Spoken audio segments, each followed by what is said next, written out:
아주 오래전인 것으로 기억하는데요. 한국에서 편지라는 영화가 히트를 친 적이 있습니다. 혹시 보신 분 계신가요? 편지. 다 경건해서 다 못 보신 거예요. 사실 저도 그 영화를 직접 보지 못했습니다. 근데 이 편지라는 그 영화의 내용이 어떤 것이냐?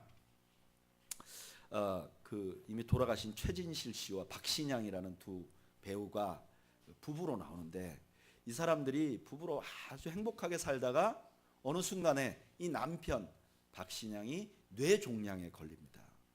그래서 세상을 떠나게 돼요. 그러니까 아직도 젊은데. 그러니까 이 부인이 그 먼저 사랑하는 남편이 떠나고 나서 그걸 견뎌내질 못합니다. 그래서 이 사람도 자살을 하려고 막 그렇게 합니다. 근데 자기가 죽으려고 하는 그런 때 이미 죽은 남편으로부터 편지가 옵니다. 편지를 읽어보니까 구구절절 지금 현재 자기에게 해주는 말이에요. 그리고 또 자기가 힘들어하면 또 편지가 날라옵니다. 나중에 알고 보니까 이 남편이 세상을 떠나야 되는, 그 뇌종양으로 떠나야 되는 극심한 고통 가운데서 자기는 이미 죽지만 남아서 살아야 될 자기 아내가 걱정이 되는 거예요. 그래서 이 아내를 위해서 그 고통스러운 가운데 편지를 씁니다. 그리고 그 편지를 차례차례 모아서 자기 친구에게 주고 일정한 시간에 이 편지를 보내달라고. 그래서 아내는 이미 세상을 떠난 남편으로부터 마치 그때그때 편지를 받는 것처럼 그렇게 편지를 받아서 그 아내가 용기를 가지고 희망을 가지고 다시 살아난다 하는 그런 스토리를 가진 영화입니다. 그런데 오늘 본문이 그와 유사한 그 감동, 그와 유사한 은혜를 우리에게 주고 있어요. 오늘 본문은 어떤 본문이냐? 제목을 우리가 이렇게 붙입니다. 요한복음 17장으로부터 나오는 이 예수님의 말씀을 대제사장적 기도 이렇게 말합니다. 이거는 예수님의 기도문으로 이루어진 거예요. 그런데 이 기도를 하시고 나서 예수님께서는 바로 잡혀가십니다. 그러니까 이 요한복음 17장에 나온 17장으로부터 시작되는 예수님의 기도는 예수님께서 십자가를 앞두고 필사적으로 아주 고통스러운 가운데 제자들을 위하여 기도한 내용이 포함이 되어 있는 거예요. 그러니까 죽음을 앞두고 계신 예수님, 십자가를 앞두고 계신 예수님께서 우리를 향한 사랑의 마음을 가득 담아서 기도한 내용이 바로 요한복음 17장의 내용이라는 거예요. 그래서 이 요한복음 17장에 있는 내용들, 이 기도를 읽는 사람들마다 마음에 깊은 감동을 받아왔어요. 마르틴 루터는 이렇게 말했어요. 이 기도는 진정 한량없는 따뜻함과 온전한 마음을 기울인 기도이다. 너무나 정직하고 순전하고 깊고 부유하고 넓어서 아무라도 그 밑을 잴 수 없다. 이렇게 말했어요. 그 마르틴 루터와 함께 종교개혁을 했던 멜랑톤이라는 분이 있거든요. 이분은 이렇게 말했어요. 이 기도만큼 고차원적이고 거룩하고 열매 있고 고상하게 들렸던 기도는 없었다. 이렇게 말해요. 그리고 스코틀랜드 종교개혁자인 존 낙스는 이렇게 말해요. 어려움과 갈등을 할 때마다 이 기도를 암송하며 위로와 힘을 얻었다. 존 낙스라는 사람이 스코틀랜드에서 종교개혁을 합니다. 로마 그 캐톨릭에 대해서 장로교의 신앙을 가지고 싸우는데, 그때 사람들이 핍박하고 모진 어려움 가운데 빠질 때마다 이 기도를 읽고 마음에 용기를 얻었다는 거예요. 오늘 우리가 읽은 1절부터 5절까지가 그 놀라운 예수님의 기도의 첫 번째 부분입니다. 예수님께서는 본인이 이제 십자가에 달려 돌아가실 무렵에 제자들을 위해서 간절히 기도하는데 그 첫 번째 기도는 무슨 기도를 하셨을까? 우리가 그런 기대를 가지고 예수님의 기도의 첫 번째 부분을 한번 읽어볼까요? 17장 1절 읽어보죠. 시작. 예수께서 이 말씀을 하시고 눈을 들어 하늘을 우러러 이르시되 아버지여 때가 이르러 싸우니 아들을 영화롭게 하사 아들로 아버지를 영화롭게 하게 하옵소서. 아멘. 그런데 이런 기대를 가지고 첫 말씀을 보면 약간 실망이 돼요. 예수님의 첫 번째 기도의 내용이 뭐예요? 본인이 영광받게 해달라는 거예요. 여러분, 예수님이 영광을 받으셔야 되는 건 당연한 겁니다. 그런데 이 말씀이 우리에게 약간 짐이 되는 것은 예수님이 십자가에 달려 돌아가시기 전에 제자들이 모여서 싸운 게 뭐예요? 내가 높아지겠다고 계속 싸운 거잖아요. 근데 예수님도 그와 비슷해요. 내가 영광을 받게 해 주옵소서 이렇게 말한단 말이에요. 그런데 왜 도대체 예수님이 이 긴박한 순간에 영광을 받게 해달라고 기도를 하셨을까? 도대체 예수님이 구한 영광은 무엇인가? 그 대답을 우린 요한복음 12장 23절에서 찾을 수 있어요. 한번 찾아볼까요? 요한복음 12장 23절.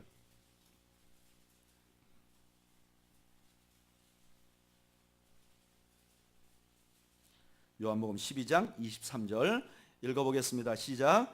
예수께서 대답하여 이르시되 인자가 영광을 얻을 때가 왔도다. 아멘. 지금 예수님이 자기가 영광을 얻을 때가 왔다 그래요. 그러면 그 영광이 어떤 것이냐? 24절이 설명을 해줘요. 한번 읽어볼까요? 시작. 내가 진실로 진실로 너희에게 이르노니 한 알의 밀이 땅에 떨어져 죽지 아니하면 한 알 그대로 있고 죽으면 많은 열매를 맺느니라. 아멘. 예수님께서 지금 요한복음 12장에서 말씀하시는 영광이라는 것은 예수님의 죽으심과 관계가 있는 거예요. 그런데 이것은요, 요한복음 12장에만 나오는 게 아니라 요한복음서 전체에 계속 반복되는 생각이에요. 요한복음에서 예수님의 영광이라고 말하면 우리가 말하는 것처럼 하늘 보좌에 앉아서 면류관을 쓰시는 것이 아니라 십자가로부터 시작되는 십자가와 부활과 승천을 다 함께 말해서 예수님의 영광이라고 말해요. 그래서 지금 예수님께서 아버지여 이제 때가 되었사오니 나를 영화롭게 하옵소서 하는 말은 무슨 말이냐면은 이제 내가 십자가를 질 날이 가까웠으니까 내가 십자가를 지겠습니다라고 하는 십자가를 지겠다는 예수님의 간구신 거예요. 그러면 너무나 이상하잖아요. 여러분, 예수님께서 겟세마네에서 기도를 하셨단 말이에요. 뭐라고 기도하셨죠? 아버지 가능하면 이 잔을 내게서 물려주십시오. 내가 이 잔을 안 마시면 안 되겠습니까? 내가 십자가를 안 지면 안 되겠습니까? 근데 오늘 본문에서 뭐라 그러냐면 주님 내가 이제 때가 되었으니까 십자가를 지겠습니다. 내가 이제 기꺼이 죽겠습니다 라고 지금 말씀하시는 거예요. 왜 예수님은 이 첫 번째 대제사장적 기도, 자기의 사랑하는 제자들과 후에 예수를 믿은 수많은 사람들을 위하여 기도하는 기도의 첫성을 주님 내가 이제 하나님 내가 이제 십자가를 지겠습니다 라고 기도했을까? 오늘은 그 이유를 살펴보면서 은혜를 받으려고 합니다. 첫째, 저를 따라 하시죠. 죽음은 사명을 완수하는 것이기 때문입니다. 우리 4절 말씀 한번 읽어볼까요? 시작.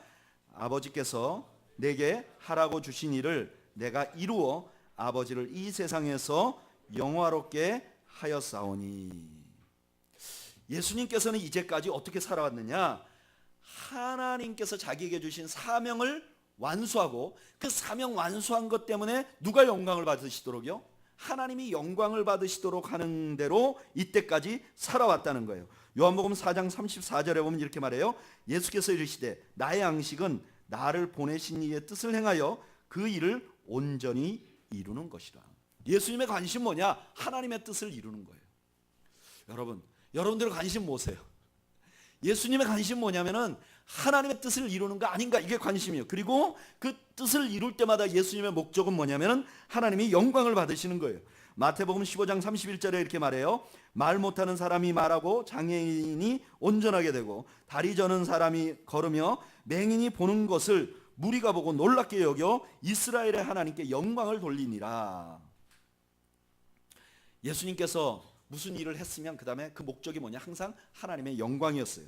그런데 지금 예수님에게 마지막 남은 하나의 하나님의 뜻이 있어요. 그게 뭐죠? 그 대답이 누가복음 22장 42절에 나오죠. 예수님이 겟세마네 기도에서 이렇게 말해요.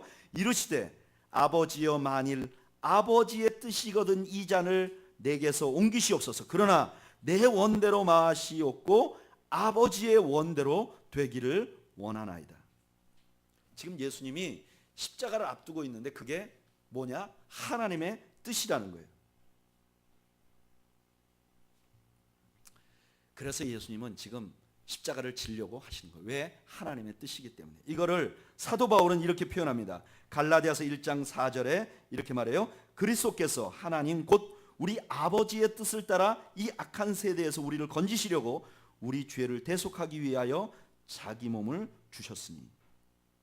예수님이 이 땅에 오신 목적이 하나님의 뜻을 이루는 것이기 때문에 예수님의 기도의 첫 일성이 뭐냐? 하나님의 영광을 위해서 내가 죽겠습니다 라고 말하는 거예요. 그러면 여러분, 이런 기도를 들으면 여러분들은 어떠세요? 와, 과연 예수님이다. 예수님이니까 당연히 그렇지. 예수님이니까 이 땅에 와서 하나님 뜻을 수행했고, 예수님이니까 목표가 하나님의 영광이지, 이렇게 생각해요. 그런데 이사야서 43장 7절은 우리에게 다른 뉘앙스를 줍니다. 읽어볼까요? 이사야서 43장 7절.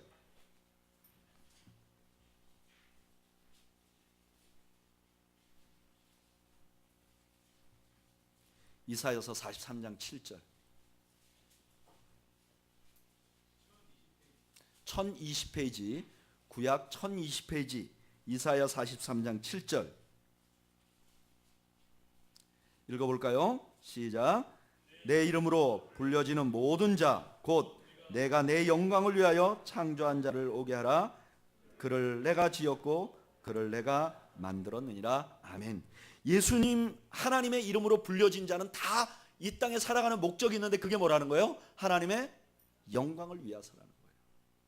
우리 장로교회 신학의 기초인 대요리문답, 소요리문답의 첫 번째 질문이 뭐냐? 인생의 제일 되는 목적은 무엇이뇨? 그러면 그 대답이 무엇이냐? 사람의 제일 되는 목적은 하나님을 영화롭게 하는 것과 영원토록 그분을 즐거워하는 것입니다. 우리의 목적도 뭐라는 거예요? 하나님의 영광을 위해서 사는 것이라는 거예요. 오늘 예수님의 기도는 예수님 스스로의 기도인과 동시에 예수님을 따라가는 모든 사람들이 우리가 무엇을 목적으로 하며 살아야 하는가를 알려준단 말이에요. 여러분, 우리가 살아가는 목적이 뭐냐? 하나님의 영광을 위해서 살아가는 것임을 잊지 마시기 바랍니다. 우린 살아가다 보면요, 자꾸 눈에 보이는 것으로부터 영광을 얻으려고 해요. 눈에 보이는 것으로부터 만족을 얻으려고 해요. 근데 여러분, 우리 눈에 보이는 것은 다 일시적인 거예요. 화무시비롱이라 그랬잖아요. 아무리 붉은 꽃이 아름다워도 그 아름다운 꽃에 가는 게 열흘 이상 못 간다는 거예요. 영원한 것이 이 땅에 없다는 거예요. 우리가 추구해야 될 것은 무엇이냐? 영원한 하나님의 영광을 추구해야 된다는, 그게 우리 인생의 목적이라는 거예요. 저는 우리는 교회 성도들이 그런 목적을 깨닫고 그런 하나님의 영광을 위한 것에 초점을 맞추고 살아가는 여러분들이 되시기를 주님의 이름으로 축원합니다. 제가 어려서 다녔던 교회가 상가 2층에 개척한 교회, 아마 지금 생각하면 그 교회 장년부가 지금 우리는 교회 숫자만큼 되지 않았을까 싶어요. 그런데 그 상가 2층에 교회를 개척을 해놓고 이 목사님이 굉장히 원하는 게 있었어요. 그게 뭐냐면은 종탑을 올리는 거예요. 요즘에는 좀 그거 안 하는 데도 많은데, 예전에는 교회가 상가에 들었다면 그 상가 위에다가 반드시 종탑을 올렸어요. 근데 여러분, 이 종탑이 안 싸요. 근데 교회 교인들 중에서, 제가 그때 기억이 나요. 교회 교인들 중에서 자기 이름의 명의의 집을 갖고 있는 집이 딱 한 집 있었어요. 제가 왜 이걸 기억하느냐? 그 교회가 이제 뭐 그 건물이 팔려가지고 건물을 사야 되는데, 은행에 이렇게 융자를 신청하는데 보증을 쓸 사람이 집사님 한 분밖에 없다고 목사님 말씀하셨어요. 그러니까 아무도 돈을 낼 사람이 없는 거예요. 근데 목사님은 항상 종탑을 올리고 싶어 하는 거예요. 근데 그때 어떤 한 집사님이 참 특이하신 분이 있었어요. 이분이 그 건축업을 하시는데 그 모든 그 불법을 자행하시면서 건축업을 하시는 거예요. 그러니까 불법이 무슨 나쁜 불법이 아니라 법대로 안 하는 것뿐이에요. 예를 들면 이제 건축하러 다니시면서 이제 운전을 그 같이 일하는 분들을 싣고 다니는데, 자기가 본고에다가 그 일하는 일꾼들을 싣고 막 운전해 다니는데 자기가 운전면허가 없어요. 불법이죠. 그래서 그 집사님 운전대 그 앞에 보면 항상 뭐 예를 들면 오늘날로 말하면 5,000원짜리, 뭐 5만 원짜리가 되겠죠. 그때는 5,000원짜리가 쫙 있어요. 이거 넣고 직원들 그 일꾼들 싣고 강원도로 일하러 가는 거예요. 강원도로 가면 요즘에는 그런 게 많지 않은데 오토바이 타신 경찰관들이 곳곳에 있는데, 잡히면 5,000원 주고 달리고, 잡히면 5,000원 주고 그렇게 달리고, 면허증 없이. 근데 이분이 재주가 많아요. 그래서 어쨌든 어떤 데는 돈을 좀 많이 버세요. 근데 이 집사님이 어느 날 뭘 건축을 한 건 하셨어요. 그래가지고 종탑을 올리겠다고 그러신 거예요. 이분이 종탑을 실제로 올렸어요. 그리고 이분이 이렇게 말했어요. 내가 조금만 사업이 더 잘 되면 교회 피아노를 갈아버리겠다 그랬어요. 요 상가에 가는데 올겐을, 전자 올겐을 새로 사주겠다 그랬어요. 피아노는 있고. 근데 지금 내가 돈을 많이 벌었지만 이거 조금 내가 생활도 하고 이래야 되고, 그다음에 조금만 더 잘 되면 그렇게. 그래가지고 목사님이, 제 기억에 목사님이 그분을 위해서 기도를 굉장히 많이 했어요. 잘 되게 해달라고. 근데 안타깝게도요, 한 1년 후에 잘 안 됐어요. 그러니까 다시 옛날로 돌아가셨어요. 아무것도 없는, 그냥 몸으로 그냥 이렇게 일하셔야 되는, 아무것도 없는, 애들도 끼니도 좀 어려운, 그렇게 돌아갔어요. 그래가지고 그 담임 목사님이 너무나 염려가 되는 거죠. 시험 들면 어떡하나. 그렇잖아요. 교회에다 종탑을 그렇게 헌물을 했으면 사업이 잘 돼야 될 거 아닙니까? 근데 안 되고 망하니까 목사님이 너무 짐이 되셨어요. 늘 염려가 되는데, 참 놀랍게도 그분이 면허증은 불법인데요, 믿음은 진품이야. 그래서 이렇게 얘기하시는 거예요. 그 목사님하고 이렇게 모여가지고 사업이 다 망했는데, 내가 정말 시험 들까봐 모두가 염려했는데 그 집사님이 성도들한테 모여서 이렇게 모임이 있는데 그런 얘기를 하시더라고요. 내가 그때 올겐 살 돈이 있었다는 거예요, 자기가 사실은. 근데 내가 이걸 가지고 사업을 일으켜 보려고 했는데 어차피 이렇게 다 날아갈 거였으면 그때 올겐도 사버릴 걸, 이런 얘기를 하시는 거예요. 그러면서 그분이 하신 말씀이 제가 기억이 나서 이 말씀을 드린 게 뭐라 그러냐면은, 하나님께 영광을 돌릴 수 있는 때가 있었는데 내가 그 때를 놓쳤다, 이렇게 말하더라고요.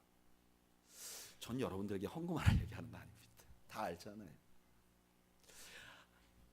어디에 목표가 있었느냐를 보여주는 거예요. 이분의 목표가 뭐냐면은 자기가 돈 벌어서 막 잘 사는 게 목표가 아니라 하나님께 영광이라는 목표를 가지고 있었던 거예요. 그분이 배우지 못하셨고 그 건축을 하는 라이센스도 하나도 없으셨고 심지어는 운전면허도 없으시지만 열심히 일을 해서 그 삶의 목표는 뭐냐? 하나님께 영광을 한번 돌려보고 싶다. 그러니까 지금 다 잊어버려도 그분이 그것 때문에 낙심하지 않는 거예요. 이렇게 얘기하시면 여러분들이 그분 그 다음에는 어떻게 됐을까 궁금하시지만 저도 몰라요. 제가 그 뒤로 교회를 이제 사역을 했기 때문에 저도 몰라요. 여러분, 우리가 가지고 있는 것들은 일시적인 거예요. 그러나 하나님께 영광을 돌리는 건 영원한 거예요. 영광을 돌릴 수 있는 기회가 있을 때 영광을 돌려야 해요. 그런데 하나님께 영광을 돌리는 가장 좋은 방법은 뭘까요? 우리는 이렇게 생각해요. 그래, 하나님께 영광을 돌리려면 종탑을 사야 돼. 하나님께 영광을 돌리려면 뭐 예배당 하나를 건축해야 돼. No! 제가 수많은 종탑을 올린 사람도 봤고 예배당 건축을 자기 돈으로 다 한 사람도 봤는데 그게 영광이 될 때도 있고 안 될 때도 있어요. 근데 반드시 영광이 되는 방법이 있어요. 그게 오늘 예수님이 가르치신 거예요. 아버지여, 내가 아버지께 영광을 돌릴 때가 왔습니다. 그건 뭐예요? 내가 죽는 거예요. 제가 하나님 말씀 여러 번 읽다가 십자가 말씀을 알고 나니까, 그래, 하나님께 영광을 돌리는 가장 첫 번째 발걸음은 뭐냐면 내가 죽어야 돼. 내가 살아있는 한 있으면서 뭘 해도 이거는 영광이 될 수도 있고 안 될 수도 있어요. 그래서 제일 하나님께 영광 돌리는 첫 발걸음은 뭐냐면 내가 죽어야 돼요. 내가 안 죽고 교회를 몇 개를 건축해도 소용이 없어요. 여러분, 제가 선교에 열망이 있는 목사예요. 우리는 교회 시작하고 나서 내가 선교를 컴패션을 통해서 하고 있지만 전 선교에 대해서 너무너무 중요하다고 생각해요. 그런데 선교지에 가보면요, 선교사님들이, 제가 다 대학 다닐 때, 신대원 다닐 때 같이 다녔던 사람들이 선교지에 가 있어요.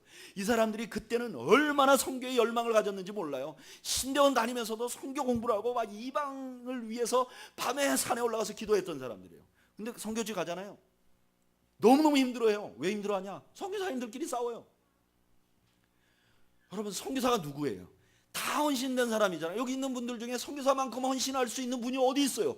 그런데도 자기가 안 죽어서 가면 그 안에서 서로를 불편하게 만들고 선교의 방해거리가 되는 거예요. 이거는 가정에서도 마찬가지예요. 자기가 안 죽었는데 하나님께 영광을 돌리고자 하는 사람이 가정 안에 있으면 가정이 불편해요. 자기가 안 죽었는데, 이건 교회도 마찬가지예요. 자기가 안 죽었는데 하나님께 영광을 돌리려고 자기 열심으로만 하면 교회가 불편해. 하나님께 영광을 돌리려면 첫 번째, 내가 죽어야 돼. 저는 목사도 자기가 안 죽은 사람 목사 안 해야 된다고 생각해요. 목사님들이 얼마나 열심으로 교회를 세우고 큰 일을 했는데 자기가 살아있어서 마지막에 하나님 영광 가리는 일이 얼마나 많아요. 저는 우리는 교회 성도들은 먼저 여러분들이 죽는 은혜가 있기를 주님의 이름으로 축원드립니다. 가정에서 나타나야 돼요. 교회 안에서 나타나야 돼요. 내가 죽어야 돼요. 그리고 완성이 뭐예요? 하나님께 영광 돌리는 완성이 뭐예요? 자기가 죽는 거예요. 여러분, 저는 신학교 다닐 때 이런 얘기를 많이 들었어요. 우리가 하나님께 영광을 돌리는 꽃은 뭐냐? 우리가 하나님께 가장 최선의 그 영광을 돌리는 건 뭐냐? 순교라 그랬어요. 근데 제가 이해가 안 됐어요. 여러분, 순교가 말은 그렇게 아름다운데 실제로 죽는 분들 보세요. 얼마나 힘들어요. 그렇죠? 근데 어떻게 그게 하나님께 영광이 되는가? 가만히 생각해 보면 그게 사실이에요. 하나님께 진짜 영광을 돌린 사람은 자기가 죽은 사람들이에요. 자기의 죽음은 하나님께 영광을 돌리는 첫 발걸음이고 그리고 마지막 완성이에요. 저는 여러분들이 하나님께 영광을 돌리는 인생이 되시기를, 그걸 소망하기를 바라고, 그거의 첫 발걸음이 내 자아가 죽는 것임을 명심하신 여러분들이 되시기를 축복합니다. 두 번째로 저를 따라하시죠. 죽음은 예수님의 본래적인 영광을 회복하는 길이기 때문입니다. 왜 예수님께서 이 죽음에 대해서, 내가 십자가에 대해서 열망하고 있는가? 그것이 예수님을 본래적인 영광으로 회복시키는 길이기 때문이라는 거예요. 5절 우리 한번 읽어볼까요? 시작. 아버지여, 창세전에 내가 아버지와 함께 가졌던 영화로서 지금도 아버지와 함께 나를 영화롭게 하옵소서. 예수님이 원래적인 하나님의 자리, 원래 영광을 받으셨던 자리로 가셔야 되는데 그 가시는 길은 뭐냐? 십자가를 통해서 그 다음에 부활과 승천이 있는 거예요. 십자가를 통과하지 않으면 부활도 없고 승천도 없는 거예요. 예수님은 그 하나님의 원리에 순종하기 위하여 지금 십자가를 지고자 하는 거예요. 그리고 요한은 그 예수님이 지신 십자가를 영광이라고 말하는 거예요. 이렇게 장래의 영광을 위해서 지금 십자가를 기꺼이 참으신 주님의 모습을 보면서 히브리서 기자는 그건 주님만이 하는 게 아니라 우리도 따라가야 되는 길이라고 말씀하셨어요. 그게 히브리서 12장 2절이에요. 한번 읽어볼까요? 신약성경 히브리서 12장 2절.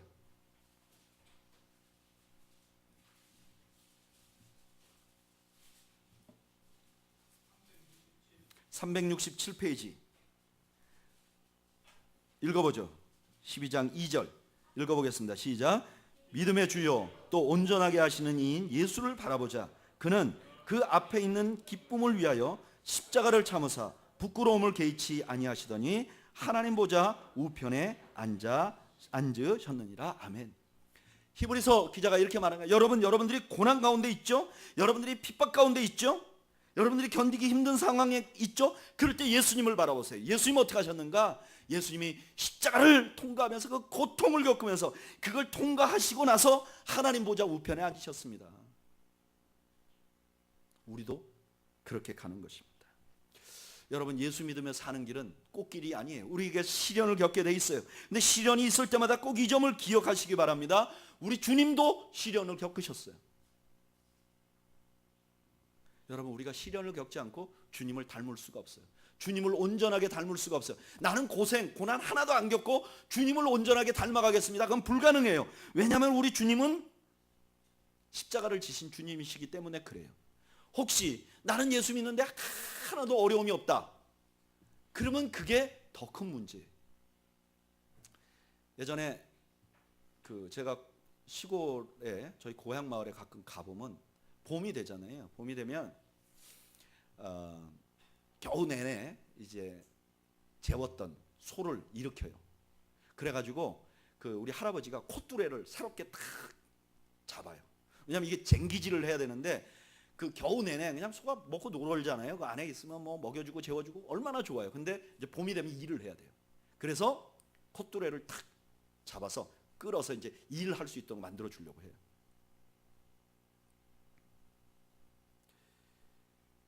근데 봄에 돼지는 안 건드려요. 어떤 농부도 돼지를 건드는 농부는 없어요. 돼지는 코를 잡았다 하면 그날 어떻게 되는 거죠? 죽어요. 돼지는 건들지 않아요. 가만둬야 살이 피둥피둥 찌기 때문에. 여러분, 진짜는 때가 되면 콧뚜레를 잡아채게 돼 있어요. 아무것도 없으면 난 돼지예요. 내게 시련이 있다는 거, 우리 주님도 그렇게 가셨다는 거 기억하시기 바랍니다. 시련 때문에 우리가 버려진 게 아니에요. 주님 가신 길을 가는 거예요. 뿐만 아니라 그런 시련 뒤에는 진정한 영화가 있어요. 주님이 주신 시련은 절대로 우리를 망하게 하지 않아요. 더 성숙하게 해요. 야고보서 1장 2절에서 4절 이렇게 말해요. 내 형제들아, 너희가 여러 가지 시험을 당하거든 온전히 기쁘게 여기라. 이는 너희 믿음의 시련이 인내를 만들어내는 줄 너희가 알미라. 인내를 온전히 이루라. 이는 너희로 온전하고 구비하여 조금도 부족함이 없게 하려 함이라. 제가 늘 부족한 목사잖아요. 제가 어려움과 시련이 있을 때 이 말씀을 읽으면서 그런 얘기 했어요. 여러분들 기억하신 분도 있을 거예요. 주님, 내가 언제 더 온전해지겠다고 그랬나요? 그냥 놔둬 주세요. 저는 그냥 정금같이 안 돼도 괜찮아요. 근데 제가 시간이 지나서 요즘 좀 알 것 같아요. 이게 얼마나 놀라운 일인지. 그렇구나. 인내가 나를 성숙시킨다는 것이 이런 거구나. 그리고 그것이 얼마나 가치가 있는 것이구나. 이제 알 것 같아요. 여러분, 주님 안에서 당하는 시련은요, 절대로 공짜가 없어요. 우리를 만들어 나가는 거죠. 세 번째로, 주님 왜 그렇게 죽음에 대한 열망을 가지셨는가? 우리 한번 세 번째로 저를 따라하죠. 죽음은 그의 백성들에게 영생을 주는 길이기 때문입니다. 2절 말씀 한번 읽어볼까요? 시작. 아버지께서 아들에게 주신 모든 사람에게 영생을 주게 하시려고 만민을 다스리는 권세를 아들에게 주셨음이로소이다. 아멘. 예수님이 십자가를 지신 이유는 뭐냐? 지금 기꺼이 지신 이유는 뭐냐? 우리에게 영생을 주기 위한 거라는 거예요. 영생이 뭐죠? 우리는 흔히 이렇게 생각해요. 영생은 그냥 죽지 않고 계속 사는 거다. 그건 아니죠. 왜 그렇죠? 우린 지옥 가도 영원히 죽지 않아요. 그러면 영생이라는 건 뭐냐? 그 영생이 무엇인지 3절이 한 번에 설명을 해요. 읽어보죠. 시작. 영생은 곧 유일하신 참 하나님과 그가 보내신 자 예수 그리스도를 아는 것이니이다. 아멘. 영생이란 뭐냐? 하나님과 예수를 아는 거예요. 근데 여기 안다는 것은 그냥 머리로 아는 게 아니라 교제한다 이런 뜻이 있어요. 서로 교류한다 이런 뜻이 있어요. 영생이란 뭐냐? 우리가 살아계신 하나님과 예수님과 우리가 교제하는 거예요. 그래서 요한복음 6장 54절에 이렇게 말해요. 내 살을 먹고 내 피를 마시는 자는 영생을 가졌고, 그러니까 이미 영생을 내가 누리고 있는 거예요. 그리고 그 다음에 뭐라 그러냐면 마지막 날에 내가 그를 다시 살릴 것이다 이렇게 말해요. 지금 예수님이 십자가를 지시려고 하시는데 그 이유가 뭐냐? 이 자기를 믿는 자들에게 이 영생, 이 땅에서 하나님과 예수님과 교제하는 이 놀라운 삶을 살고 결국 천국에 가서 영원한 하나님과 영원한 교제를 누리게 하기 위해서 예수님이 죽는다는 거예요. 여러분, 예수님이 지금 십자가를 지시고 이렇게 고통스러운 것을 지나가려고 하신 이유가 누구 때문이냐? 바로 저와 여러분들 때문이라는 거예요. 여러분 믿으십니까?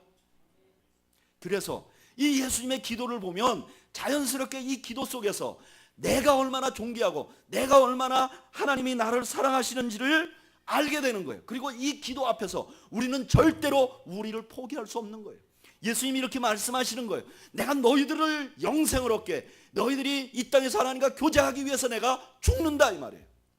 그러니까 내가 하나님의 아들이고 영화롭게 될 사람인데, 영화로운 분인 존재인데 내가 너희들을 위하여 죽으니 절대로 너희 스스로를 가치 없게 여기지 말라고 예수님 말씀하시는 거예요. 그래서 이 기도를 읽는 사람마다 스코틀랜드의 종교개혁자 잔 낙스가 힘을 얻었던 거예요. 그렇구나.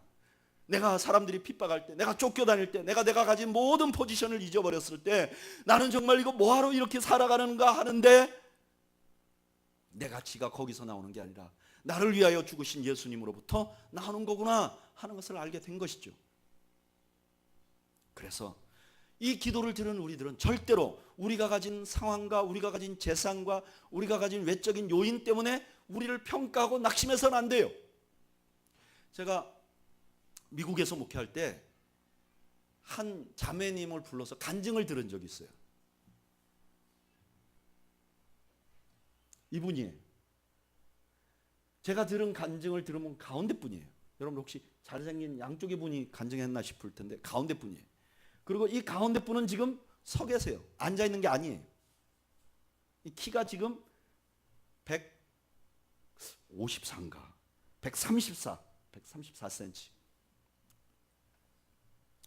이분은 김혜영이라는 분이에요. 그러니까 지금 우리로 말하면 어떠냐면 이 그 척추에 문제가 생긴, 그러니까 우리가 속된 말로 곱추라고 부르는 분이에요. 키가 134. 근데 제가 이분을 불러다 간증을 들었어요. 그런데 이분이 왜 이렇게 그 키가 작아졌는가? 세상에 이분 태어날 때부터 이런 분이 아니래요. 태어났는데 자기 아버지가 딸이 태어났다고 너무 재수없다고 집어 던져버려서 갓난아기를. 그래갖고 척추가 부러진 거예요. 그래서 이렇게 된 거예요. 아버지가 이 분이 태어나고 나서 그렇게 딸이 태어났다고 싫어하고 집어 던지고 그러니까 그 핍박이 또 어머니에게 다 간 거예요. 그래가지고 이 어머니는 이 김혜웅 선교사님 태어난 것 때문에 남편한테 핍박을 받으니까 어머니는 또 이 딸을 또 핍박하는 거예요. 결국 14살 때, 아니 결국 얼마 안 돼갖고 자기를 집어던지고 척추를 저렇게 만든 아버지는 정신병으로 세상을 떠났어요. 그런데 그 어머니는 이 딸 때문에 자기 인생이 남편으로부터 사랑을 못 받게 됐다고 계속 핍박한 거예요. 그래서 이분이 그 곱추가 되셔서 14살 때 집을 가출해요. 그래가지고 식모살이를 해요. 식모살이를 하는데 그 식모살이를 하면서 너무너무 자기가 괴로운 거예요. 힘든 거예요. 생각해 보세요. 외모, 여자로서 외모도 이렇지. 그 다음에 자기가 배운 것도 하나도 없지. 학교도 다닌 적이 없어요. 그래서 이분이 너무너무 좌절해 있는 거예요. 근데 이분이 어떻게 하다가 야학을 다녔어요. 야학을 다니면서 조금 공부를 하게 돼요. 그러다 거기서 예수님을 만나게 돼요. 깊이 있게 예수님을 만나지 못했지만 예수님을 믿게 돼요. 그리고 좀 소망을 갖게 되는 거예요. 그래서 뭔가 어떻게 좀 이 자기의 삶을 벗어나 볼까 애를 쓰다가 편물직조하는 기술을 가리키는 학교가 있다는 사실을 알게 됐어요. 그래서 결국은 식모살이 하던 것도 공부한다고 쭉쭉쭉 하니까 쫓겨나서 그 편물직물 배우는 그 학원에 들어간 거예요. 근데 이분이 워낙에 이제 살 길이 이거밖에 없으니까 열심히 편물직물을 배웁니다. 그래가지고 장애인 기능 올림픽에 가서 1등을 해요. 그때 당시에 장애인 기능 올림픽에 나가서 1등을 하면 대학을 갈 수가 있었대요. 그러니까 이분이 꿈이 생긴 거예요. 내가 대학을 가야 되겠다.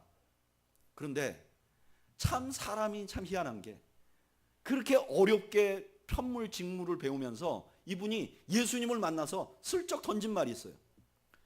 주님, 내가 이렇게 금메달 따게 해주면 내가 가난한 사람들을 위해서 돕고 싶습니다. 그렇게 퍽 던져놓은 말이 자기의 심장이 꼽힌 거예요. 그래가지고 대학 가기 전에 내가 좀 봉사를 해야 되겠다. 그래서 보츠와나라는 나라에 편물직물 가리키는 그 무슨 학원 같은 게 있는데 선교사님들이 세운 데예요. 거기에 선생님이 필요하다. 그래서 이분이 그럼 내가 가서 1년만 봉사해야 되겠다. 그러고 가신 거예요. 흑인들인데 말 하나 못하고. 근데 1년쯤 지나니까 웬걸 거기 있는 선배 선생님들이 다 떠나버렸어요. 자기만 남았어요. 그래서 자기도 떠나야 되겠다고 생각을 한 거예요. 근데 그때 이분이 하나님의 음성을 들어요. 사랑하는 딸아, 난 여기 계속 있을 건데 너 나랑 같이 있어줄 수 없겠니? 이분이 거기 무너져요. 그리고 10년 동안 그 아프리카에서 아프리카에 있는 사람들을 직무를 가르치면서 거기서 그 학교를 운영을 해요. 근데 이걸 굉장히 잘하셨어요. 10년 동안. 근데 김영성 선생님이 이렇게 얘기하더라고요. 자기가 거기서 10년 동안 왜 하나님이 나를 여기다 10년 동안 놔뒀는가? 그런데 놀라운 일이 거기서 생긴 거예요. 무슨 일이 생겼는가? 흑인들이 자기한테 와서 너는 어떻게 이렇게 이쁘냐? 자기는 태어나서 그런 말 한 번도 들어본 적이 없어요. 지금 여기는 훨씬 더 예쁘게 나온 것 같아요. 그때 제가 봤을 때보다. 그리고 자기의 그 하얀 피부가 그 흑인들에게 너무 하얗게 보이는 거예요. 너의 이 하얀 피부가 너무 부럽다고. 너는 아름답다고. 혜영 너는 뷰티풀한 여자라고. 그렇게 얘기를 하는 거예요. 자기는 거기서 10년 동안 일한 거에 대한 대가를 그걸로 다 받으셨대. 그리고 10년 후에 자기가 늦은 나이에 꿈을 가지고 컬럼비아 대학이라는 대학에 유학을 합니다. 굉장히 좋은 대학이에요. 거기서 그 사회복지학과 석사를 공부를 하고 거기서 박사학위도 해가지고 이분이 다시 그 아프리카로 가서 그 사람들 돕는 일을 하시려고 해요. 그리고 이분이 알려져서 대통령상을 받았어요. 그리고 대통령상 받으러 한국에 와서 자기를 버렸던 어머니와 회복을 해요. 이분이 이런 얘기를 하더라고요. 자기 자신을 봤을 때 자기는 틀림없이 하나님이 자기를 버린 사람 생각해 보세요. 정상적으로 태어났는데 던져져 가지고 털이 부러지고 여성으로서 누가 아무도 자기를 예뻐하거나 사랑해 주지 않고 혼자 억척같이 살려고 살았다. 부자나 잘 사는 사람들도 아프리카로 안 가는데 자기가 굳이 갈 필요가 뭐가 있었나. 근데 거기서 그 사람들의 음성으로부터 자기는 하나님의 음성을 들었다는 거예요. 김 선생님 당신 너무 아름다운 사람입니다.